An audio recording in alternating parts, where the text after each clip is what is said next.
Hey guys, Tom here. Let's talk about Yaegaki.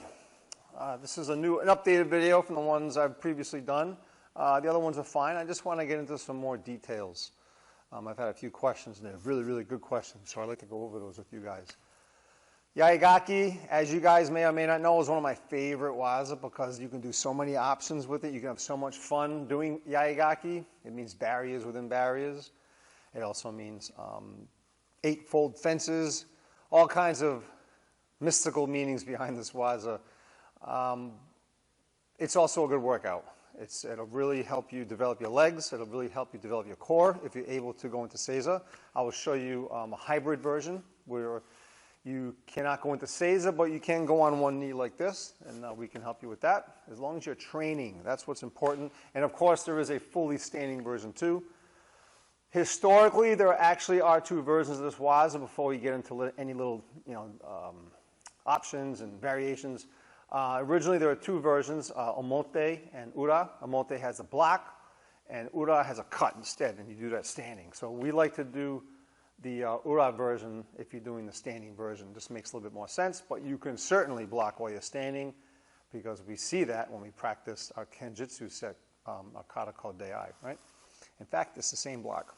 All right, so Yaegaki, we usually face kamiza when we do this, but I'm going to face this way for the camera. Back up a little bit. We go into Seiza. If you're familiar with Seiza Mai, it starts out just like that. We take a few breaths. We bring our tension in.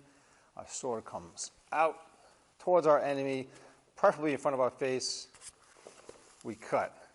Now, from here, we actually take an extra step. Our enemy is further away. And then we cut down into our kiriroshi. And then we do our flick chiburi this time. We put the sword away. We pause, as always, to train our noto technique. When our sword handle reaches the left foot distance-wise, they both go back at the same time for balance. Now, right now, my left foot is up against the inside of my right thigh because my enemy wants to take another cut at me. So then I rise up. I try not to move my right hand too much. It's all left hand here, this technique. And then I do a block just like this. And I'll show it to you going towards the camera in a second. I then take my left knee, dive right in, right next to my right foot now. Right foot comes out, and I finish them off again. Now we go to our Moriru Chiburi.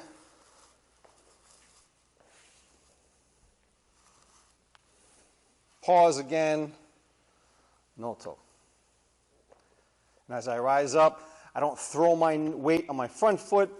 Both feet then go forward. It's much safer and easier on my old knees that way, that's for sure.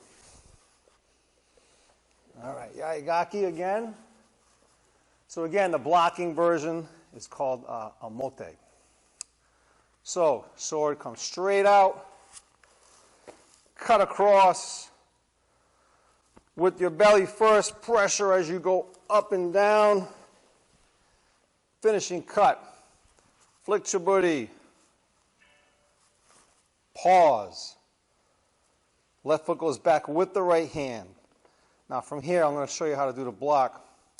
Our enemy's taking one last cut at us, but we're going to rise up and do a block just like this. It's not really the flat of the sword, but more the shinogi. A little bit of a 45-degree angle, just in front of the toes. And you're not facing straight ahead. You're opening up that left knee, but not the hip, just the knee, just like you would do in dei. From here, left knee goes right down to the right foot as you go at the same time in furikaburi. Big kiriroshi. Moriru Chiburi. Noto. Rise up. 1, 2, 3. Right hand, then the left hand, then we're done. Now, I'm going to show you a hybrid version. What we can do here is start out standing.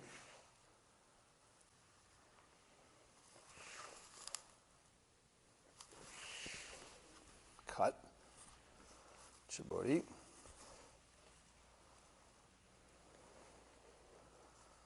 rise up, do a block. Now from here, you can simply come up and then go down your left knee. Or, this is a little more difficult, go right down to the ground, just like in the original version, and then do your cut.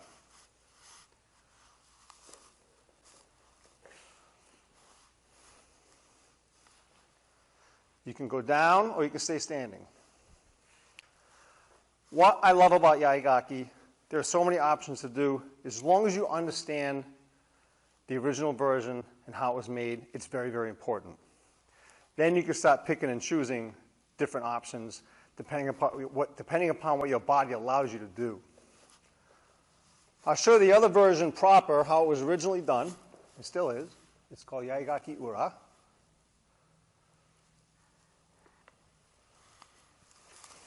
Nuke escape. This is all the same, except instead of a block,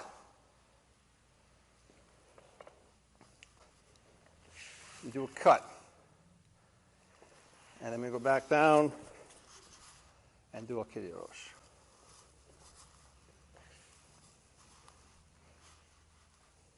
And then we go down to one knee. Now, if you want to do this standing, I believe Ura will be your best option, but you can certainly do the block. So we'll do the whole thing standing. Before I do this, I want to make it very important to understand that these standing versions of Omoyuru are not Bato Ho. Try not to get that mixed up. Bato Ho, for instance, Judo Soni Ich, we go 1, 2, and then draw. These you're standing still, just like if you were in Seiza. If you're in Seiza, you would just draw. Well, standing version, no different. Draw, step, cut, flixibility.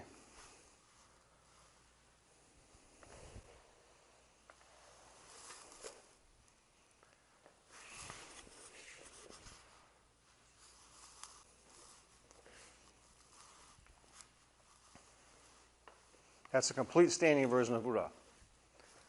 Question always comes up with Ura. What is my body position during the cut? Depends what you want to do, but you have to either do one or the other. If you remember back in Junto Soni Ich and Junto Soni Ni, our body positions were different. You can certainly do the same thing. How it was originally taught, it was squared off with a slight angle, not much. I'll show you what I mean. I'll do it facing the camera. So here's the draw, cut,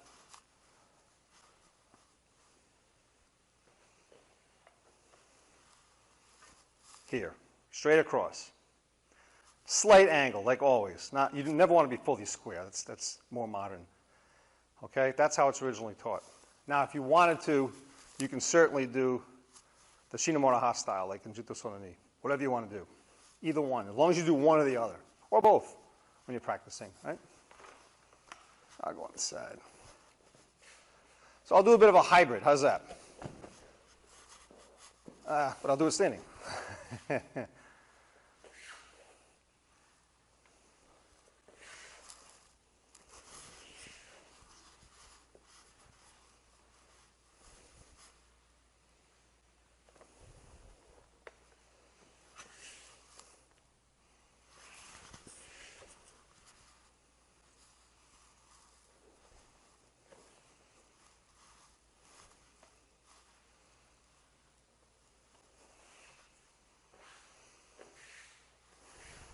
When you're doing your hybrid versions, it's up to you how you want to do it. Depends how your knees are feeling. If there's one knee you can go down on, but the other one you cannot, very simple. Just have the other leg come out at the beginning. Now my left leg's going to come out instead. Now I can go down my left knee. That's not a problem for me. My right foot goes back with the right hand. Guess what? I can still do the block. It's really not a big deal.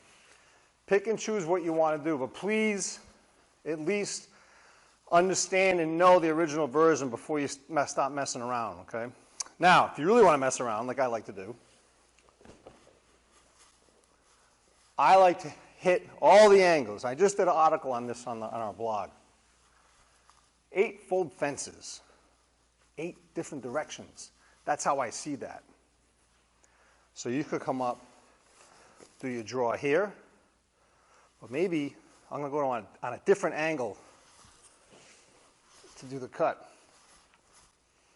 Maybe I'm going to want a different angle to do the ura cut. And then maybe I'm going to change directions for my kiriroshi. And then maybe I'll change here and watch my posture for my noto. What good does that do me? It teaches me where to put my feet before I move. I'll show you what I mean. So if I'm here, let's see, I'll do seiza facing this way.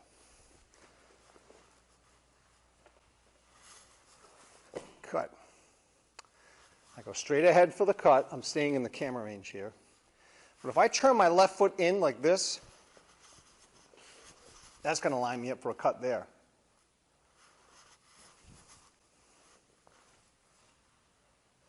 If I turn my front foot that way with my toes, guess what? Does this look familiar? It should. I just did migi, or hidari rather. I'm loaded up just like I loaded up if I was to do migi or hidari.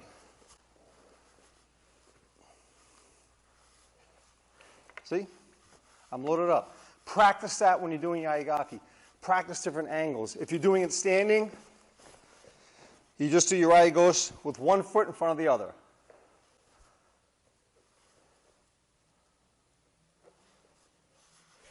Depending upon what you're doing. That's good yaegaki practice. You could just practice that and you would make yourself an incredible swordsman because you will have great body control with your sword. All right, guys, hope you enjoy it. Get out there and practice.